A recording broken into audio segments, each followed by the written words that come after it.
শেষ সীমানায় পৌঁছালেন, যেটাকে সিদরাতুল মুনতাহা বলা হয়। সেখানে রয়েছে এক সুবিশাল রহস্যময় কুল গাছ বা বড়ই গাছ, যার ডালপালা সপ্তম আসমানের শেষ সীমানা পর্যন্ত বিস্তৃত। হাদিসের বর্ণনা অনুযায়ী সেই সীমানার পরে কোনো সৃষ্টি বা মখলুকাতই সেখানে যেতে পারে না। ওই গাছের পাতাগুলো হাতির কানের মতো, আর ফল ও ফুলগুলো বড় বড় মটকা ও কলসির মতো।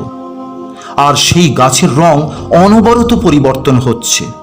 সিদরাতুল মুনতাহার পাদদেশ হতে 4টে নদী চারদিকে বেরিয়ে গেছে। বাহিরের দিকে ইউফ্রেটিস নদী ও নীল নদ, বাকি দুটি নদী জান্নাতের দিকে প্রবাহিত হয়েছে। আপনি রাসূল সাল্লাল্লাহু আলাইহি ওয়াসাল্লাম সেই সিদরাতুল মুনতাহা কুল বৃক্ষের দিকে আগিয়ে যেতে থাকলেন।